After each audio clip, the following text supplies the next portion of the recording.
Hello viewer, मैं Sandeep fun with commerce channel में। और आज बेटा हम लोगों ने लास्ट क्लास में जो वीडियो देखा था वो था change in profit sharing ratio among the existing partner. इस चैप्टर में हमने आपको बताया था कि how to calculate partners gain and sacrifice. Now अब हम लोग प्रोसीड ये कर रहे हैं कि हाउ टू कैलकुलेट गुडविल।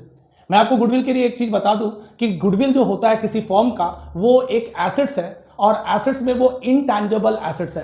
और इनटैंजिबल एसेट्स उसे बोलते हैं बेटा जिसका फायदा तो आपको मिलता है मॉनेटरी पॉइंट ऑफ व्यू से, लेकिन वो दिखाई नहीं देता, उसका कोई एग्जिस्टेंस नहीं होता है। उसकी जो हिंदी में उसे ख्याति बोलते हैं और इंग्लिश में उसे गुडविल बोलते हैं। तो जैसे हम लोग बोलते भी है ना कि चलो यार हमको सूट लेंथ लेना है, तो हम लोग बोलते हैं यार रेमंड्स का ले लो ना, काफी अच्छा है। तो रेमंड्स का नाम वो काम आ रहा है, तो वो दैट इज रेमंड्स गुडविल।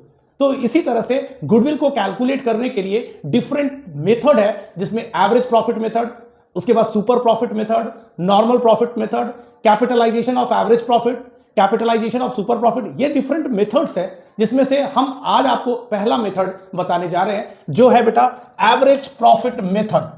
ये हमने वही चैप्टर है change in profit sharing ratio among the existing partner, जिसमें आज हम जो टॉपिक डिस्कस करने जा रहे हैं वो है कैलकुलेशन ऑफ गुडविल।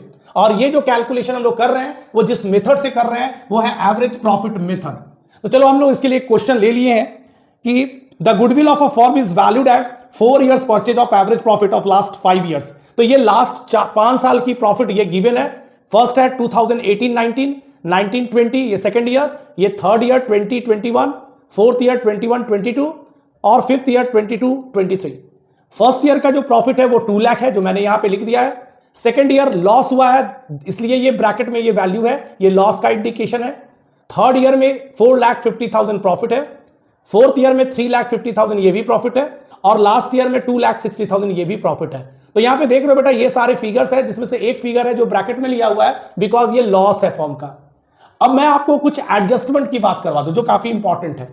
तो बेटा इसमें एक चीज याद रखना कि अगर आपको एबनॉर्मल गेन होगा, एबनॉर्मल गेन के केस में आप याद रखना कि उस अमाउंट को डिडक्ट किया जाता है, माइनस किया जाता है। एबनॉर्मल गेन ये होता है माइनस, और एबनॉर्मल लॉस जो होगा ये होगा प्लस। ये याद रखना। तो उसी से रिलेटेड ये पॉइंट है। इसमें दो जगह पे कुछ दिया गया है कि जैसे थर्ड ईयर का जो प्रॉफिट है वो 4,50,000 है, और उसके बगल में लिखा हुआ है इंक्लूडिंग एन एबनॉर्मल गेन।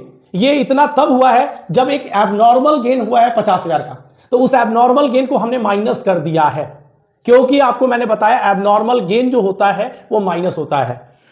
उसके बाद नेक्स्ट चौथे साल में जो प्रॉफिट 3,50,000 है, उस ईयर में दिया गया है comment after charging N abnormal loss of 90,000। तो ये एबनॉर्मल लॉस था, तो इसको हमने प्लस कर दिया।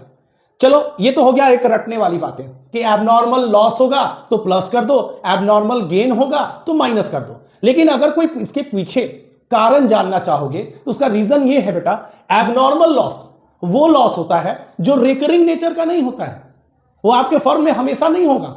जैसे आप गए, आपके गोडाउन में आग लग गई, तो क्या ये ऑकरेंस क्या हर डे होगा? नहीं, ये रेयर एक्सेप्शनल केस है। और उसी तरह के लॉस को एबनॉर्मल लॉस बोलते हैं, और उस अमाउंट को हम लोग प्लस कर देते हैं। इसी तरह से एबनॉर्मल गेन क्या हुआ?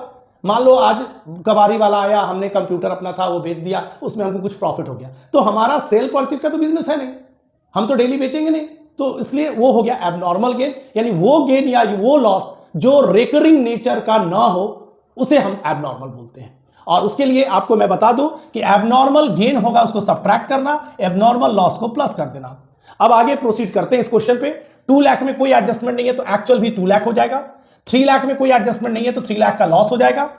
थर्ड पॉइंट, 4,50,000 में 50,000 एबनॉर्मल गेन था, तो हमने उसको सब्ट्रैक्ट करके लाया है 4 लाख। 450 प्रॉफिट था, लेकिन 50,000 हमारा लॉस चला गया, 4 लाख बचा। फोर्थ ईयर में प्रॉफिट था 3,50,000, इसमें 90,000 हमारा एबनॉर्मल लॉस था जिसको हमने प्लस कर दिया, तो हमारा प्रॉफिट 4,40,000 आ गया। लास्ट साल 2,60,000 था, उसमें कोई एडजस्टमेंट नहीं था, तो 2,60,000 है। अब आप जोड़ लोगे बेटा, 4 2 6 1 7 4 11 12 13, 13 लाख प्लस में है और 3 लाख माइनस में है, तो टोटल आ गया 10 लाख। ये तो हो गया कैलकुलेशन। अब रह गया हम लोग एवरेज प्रॉफिट को निकालना पड़ेगा, क्योंकि उसी बेसिस पे हमें गुडविल निकालना है।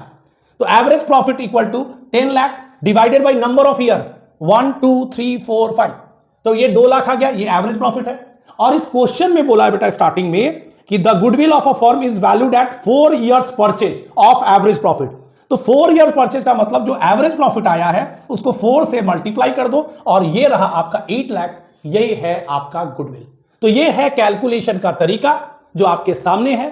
अगर आपको मेरा प्रयास सही लगता हो, सफल लगता हो, तो प्लीज कमेंट, लाइक और सब्सक्राइब करें। Thank you all of you.